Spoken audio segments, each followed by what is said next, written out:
The member for Fredericton-South and leader of his party. All right. Thank you, Mr. Speaker. Thank you very much. So here we are again, as we are in June, dealing with a time allocation motion. The citizens of this province must wonder why this happens time and time and time again. We see it with the Blues, we see it with the Reds, they switch sides, and then we see it all over again. And everyone knows members on either side of a particular talent are ragging the puck for no good reason. So this is not new, Mr. Speaker. The question is, why does it keep happening? Why does it keep happening? Well, a simple response would be to say, there isn't enough time to properly review the bills. But it's deeper than that, Mr. Speaker. It reflects an attitude, and we just heard it from the minister from Fredericton, the member for Fredericton York, talking about clearing government business in the Legislative Assembly. The business in this House is the business of the people of this province, not the government's business. The Legislative Assembly has its mandate given to it through all the elected members to make laws, to make sure those laws are the best possible laws to serve the common good of this province. And there is a tried and true process for doing that. So at second reading debate, which the Premier was complaining about, we debate the principle of the bill. It's a debate on principles. It's a debate. And theoretically, the debate is supposed to persuade maybe, other members to change their mind about how they vote based on the debate around principles concerning the particular bill on the floor of the legislature during second reading. Now, in the absence of, an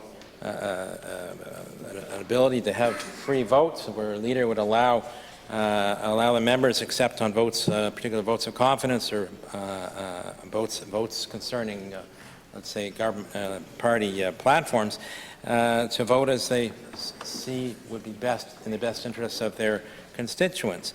But that is the point of the debate: is to actually persuade colleagues to see your point of view from a principled perspective concerning the principles in the bill, whether they're positive or whether the principles are negative. So then committee, Mr. Speaker. The committee stage is the time the bill is supposed to be investigated in detail and determine whether or not it's ready for prime time or whether it needs to be improved by way of amendments. But we have a problem, because the committee, at the committee stage, the committee does not have the mandate to actually call witnesses if the members of the committee decide that that's what's required to help inform them to understand whether or not the bill is ready for prime time, to understand whether or not it requires some amendments before it goes on to third reading, Mr. Speaker. That is the kind of process that should be operating in this House, and it's not operating that way. So, since, I guess, really, the McKenna sweep, when all the seats went to a single party, this Legislative Assembly has been struggling. Government after government sees the work of the legislature as dealing with government business, and that's its responsibility. So we end up being seen as a rubber stamp. During the minority government, that didn't happen. For the first time in 100 years. It took us a year to get our legs under us, but when we did, we actually started to see real collaboration going on, not just talking about doing things differently, doing politics differently, but we were doing it differently on the floor of this legislature. I remember many times where leaders were out in the middle of the floor, or House leaders were out on the middle of the floor discussing how to move forward on a particular piece of legislation or motion. And that gave us all a flavor of how this House should work. So I said at the outset, we don't have enough days. So we need to fix the system, and we don't have enough days. Now, You know, former government significantly reduced the number of sitting days through changes to the House rules, and the current government liked it. They kept it. They have not changed that. I wish they could with their majority. But what about making the House work better? Well, it's interesting, Mr. Speaker, because when we were facing a minority government in 2018, now Premier Blaine Higgs wrote a letter to all the leaders in the House. October 8, 2018. Dear Sirs, following discussions with other parties on how to make this Legislative Assembly work, and having shared perspectives with fellow leaders, I'm writing to you today to confirm the intentions of the Progressive Conservative Party to improve the way the Legislative Assembly works and engages all members. Sounds good. Sounds real good. Should I be called upon to form a government, these are some of the steps the PC government will offer to make this minority situation work. I want to make it clear that these are not conditional offers. Oh no. Aimed at simply getting your support. These are proposals that we will put forward because they are right, not as part of any deal to get power. Those were the Premier's words. Regarding committees, he says, committee chairs will be allowed and encouraged to call meetings, manage budgets, and set agendas on their own. There will be no interference in committee independence by the executive branch. Well, that didn't happen. So much for that commitment. He said committees will be empowered to call for and facilitate public input through witnesses by vote of the committee. Just what I was referring to. That didn't happen. With respect to legislative officers, he said there was broad consensus among all opposition parties in the last election that legislative officers must be respected. Well, that's not happening anymore on the part of the Premier. With respect to legislative standing rules, he said we will allow free votes of our caucus on non-confidence matters and work with all parties to institute a 3-line whip protocol to ensure that all parties work in good faith to increase members' freedom. That certainly didn't happen, Mr. Speaker. With respect to engagement of the opposition parties, we will offer meaningful consultation to opposition members on government's overall legislative agenda. That never happened. Bills to be introduced in the House, major policy announcements, and budgetary parameters. In fact, he said we will offer parties an opportunity for meaningful input on the budget and throne speeches before they're finalized. And he concludes, as stated, there is no requirement for any other party to support any PC initiative in exchange for these protocols. This is how a deliberative body should work. Yeah, right. Absolutely didn't happen. Didn't happen. The lasting gift to this minority situation, he said, can be that we will dedicate ourselves to a less partisan, more constructive politics, which should guide future legislatures, majority or minority, in light of these changes. Didn't happen. So,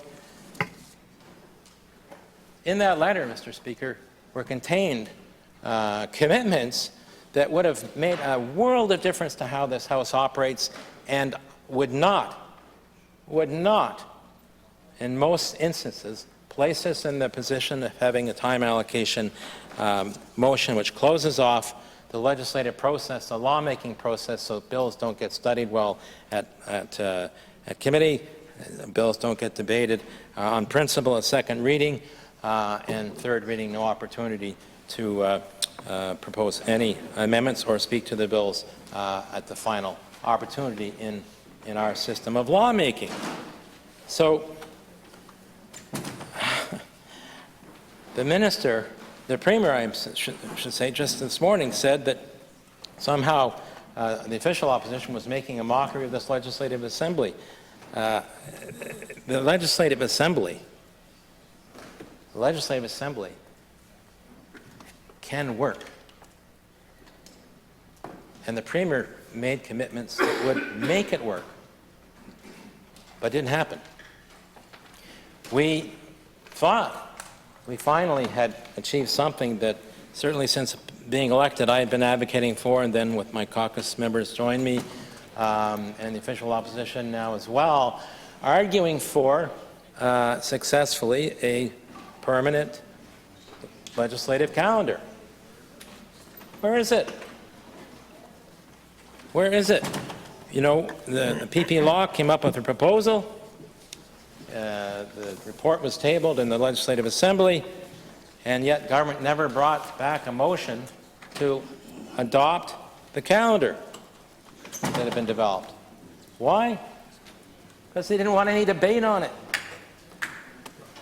Because they didn't want any debate on it.